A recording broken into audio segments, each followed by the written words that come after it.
Hey everyone, and welcome to WDIM Plus, where today I will be breaking down the second trailer for the new Loki series set to begin airing on Disney Plus on June 11th. While WandaVision was definitely a series with a mind-bending concept, The Falcon and the Winter Soldier has been more grounded with mystery and intrigue, and from the trailer, it looks like Loki may be a series that is a bit of both of these types of shows. From the trailer, we see that the MCU timeline has been greatly affected by the events of Avengers Endgame, specifically when a version of Loki stole the Tesseract from the post-Avengers Battle of New York and was magically whisked away to parts unknown. That point is an important one to make, since that means that the Loki we meet in this series will not be the same one we saw die at the hands of Thanos in Endgame, and went through the character growth we witnessed in Thor: The Dark World and Thor: Ragnarok. I will go over each scene in the trailer and let you know all the references and Easter eggs I see, but if you spot any that I missed, please let me know in the comments. Also, if you do enjoy this video, all you have to do to support this channel is simply hit that like button. And if you really want to help out the channel, you can hit that subscribe bell so that you know when new videos come out. Alright, so let's jump into this trailer. In this first shot, I believe we see Loki's capture after the event I just mentioned in Endgame, in which he was removed from that timeline. If you do not recall, it was the scene in which Tony Stark accidentally lost control of the Tesseract after retrieving it after the Battle of New York, and Loki was able to slip away. It is true that Steve Rogers returned all the Infinity Stones at the end of that movie, but this event created a new branch off the main timeline that I will explain in greater detail in a bit, since all this time travel and separate timeline stuff can be pretty confusing. Loki has been captured by the Time Variance Authority, or TVA, and in the Marvel Universe they are responsible for keeping the main timeline intact. If you are wondering why we did not see them in Endgame, when the Avengers were time traveling all over the place, the TVA probably knew that if successful, the Avengers would restore the timeline, so they allowed the events to occur. This would also explain why they were ready to capture Loki, although knowing him, I'm sure that he did not go quietly. The character arresting Loki is named Hunter B-15, and as you probably guessed it, the TVA uses a lot of clones, robots, and cyborgs, like most time travel agencies do, and this character, as well as many we meet in the series, will fall into that big three.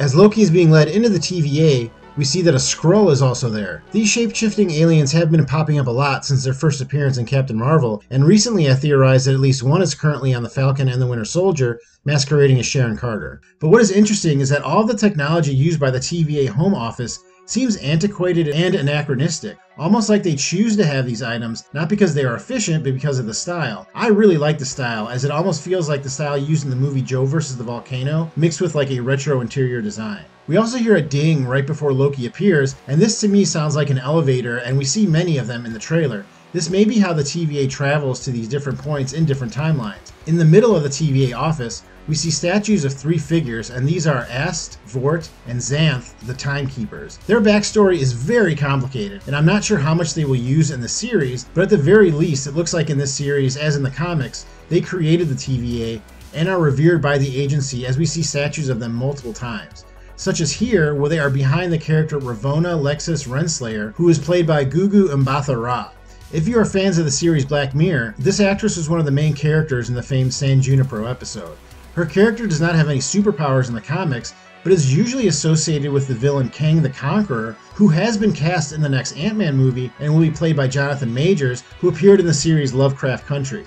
Kang is almost definitely the main time travel villain in the Marvel Universe, and there are rumors that he may be one of the next large-scale villains in the MCU as well. If this is the case, it makes perfect sense to slowly introduce him in this story, and perhaps begin his connection with the character Ravonna. Here we see Loki on trial in front of the TVA, and probably reciting what we hear him say in the trailer, and in the background you can see the hourglass crest that is the emblem of the TVA, as well as Owen Wilson as Mobius M. Mobius. Not to be confused with the character Morbius, Mobius is a member of the TVA that is assigned to Loki. In the comics, he is a clone that was designed to resemble longtime Marvel writer Matt Grunwald, and this series has kept with that tradition.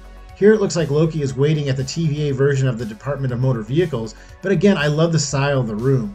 The ever-winding line barriers on the floor and the many lights above them I believe are meant to symbolize how the time stream intersects with different moments in history, and you can notice similar stylistic choices within the production that reference time, such as the hourglass appearing everywhere.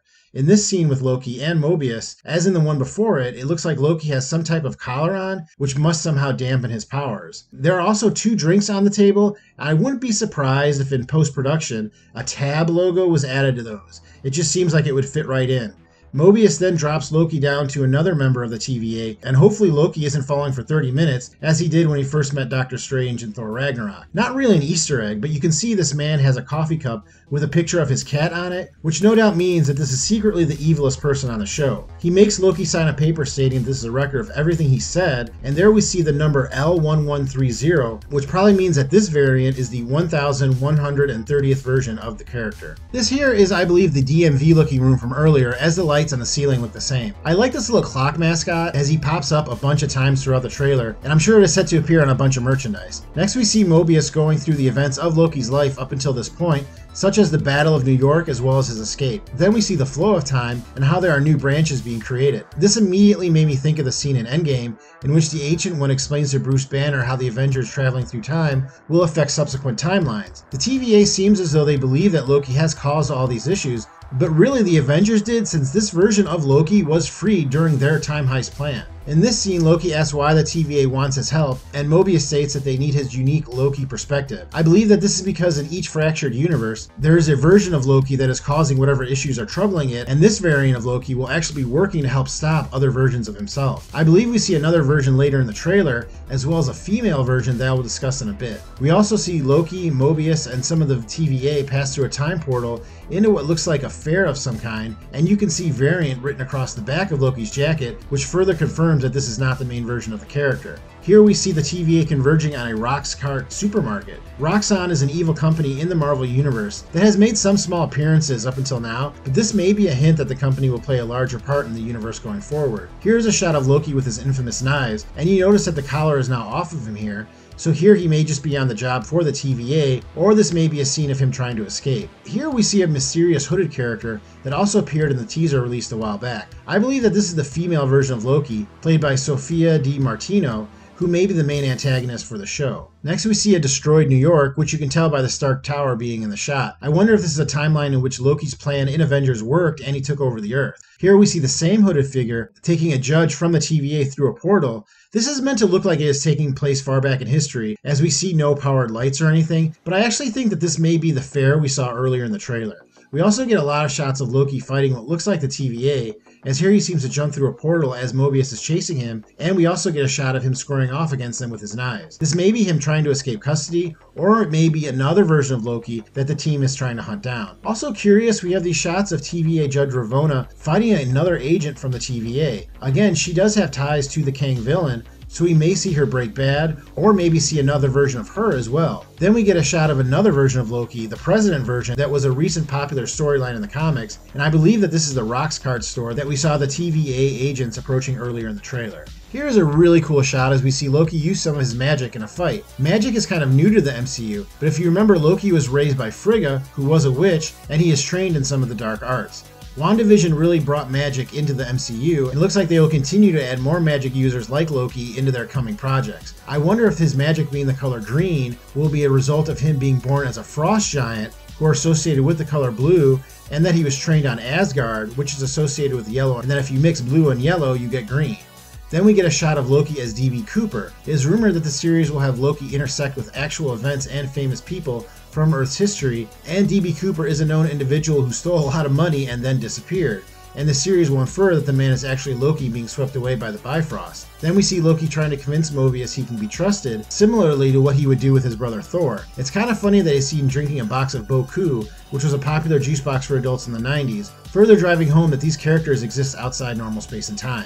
We also get a few shots of Loki on a purple planet, including this one with Sophia Di Martino. I believe that she is showing him the end of one of these variant timelines here, and perhaps trying to persuade him to join her cause instead of the TVA. Then finally we get a shot of Loki in what looks like Pompeii, another historical event that I believe the series will show Loki had something to do with. Well, that was everything I saw, but let me know in the comments, what did I miss? If you saw anything else or want to ask a question about something I didn't mention, please do so. I'm very excited for the show, and so is Marvel, as it is currently the only series with a second season order.